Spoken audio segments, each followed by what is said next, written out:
In the morning the wound was so much better that the fawn felt the foot almost as strong as ever, and so, when he again heard the bellow of the hunters, he could not rest. "Oh, dear sister, I must go once more. It will be easy for me to avoid the hunters now, and my foot feels quite well. They will not hunt me unless they see me running, and I don't mean to do that." But his sister wept, and begged him not to go. "If they kill you, dear fawn, I shall be here alone in the forest, forsaken by the whole world. And I shall die of grief," he said, "if I remain here listening to the hunter's horn." So at length his sister, with a heavy heart, set him free, and he bounded away joyfully into the forest. As soon as the king caught sight of him, he said to the huntsman, "Follow that stag about, but don't hurt him."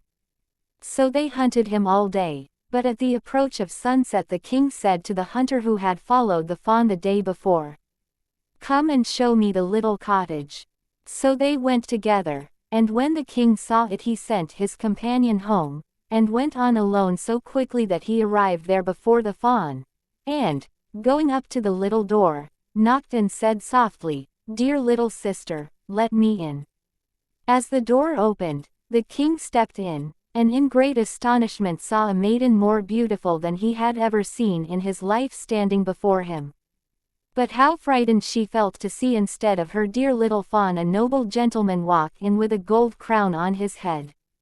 However, he appeared very friendly, and after a little talk he held out his hand to her, and said, "Wilt thou go with me to my castle and be my dear wife?" "Ah yes," replied the maiden, "I would willingly, but I cannot leave my dear fawn. He must go with me wherever I am." "He shall remain with you as long as you live," replied the king, "and I will never ask you to forsake him." While they were talking, the fawn came bounding in, looking quite well and happy. Then his sister fastened the string of rushes to his collar, took it in her hand, and led him away from the cottage in the wood to where the king's beautiful horse waited for him. The king placed the maiden before him on his horse and rode away to his castle, the fawn following by their side. Soon after, their marriage was celebrated with great splendor, and the fawn was taken the greatest care of, and played where he pleased, or roamed about the castle grounds in happiness and safety. In the meantime the wicked stepmother, who had caused these two young people such misery, supposed that the sister had been devoured by wild beasts, and that the fawn had been hunted to death. Therefore when she heard of their happiness, such envy and malice arose in her heart that she could find no rest till she had tried to destroy it.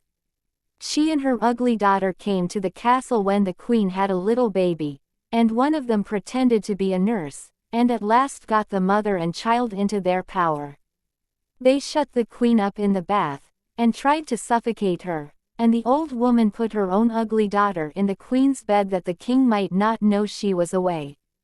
She would not, however, let him speak to her, but pretended that she must be kept quite quiet. The queen escaped from the bathroom, where the wicked old woman had locked her up, but she did not go far, as she wanted to watch over her child and the little fawn. For 2 nights the baby's nurse saw a figure of the queen come into the room and take up her baby and nurse it. Then she told the king, and he determined to watch himself. The old stepmother, who acted as nurse to her ugly daughter, whom she tried to make the king believe was his wife, had said that the queen was too weak to see him, and never left her room. "There cannot be 2 queens," said the king to himself, "so tonight I will watch in the nursery." As soon as the figure came in and took up her baby, he saw it was his real wife, and caught her in his arms, saying, "You are my own beloved wife, as beautiful as ever." The wicked witch had thrown her into a trance, hoping she would die, and that the king would then marry her daughter, but on the king speaking to her, the spell was broken. The queen told the king how cruelly she had been treated by her stepmother, and on hearing this he became very angry, and had the witch and her daughter brought to justice.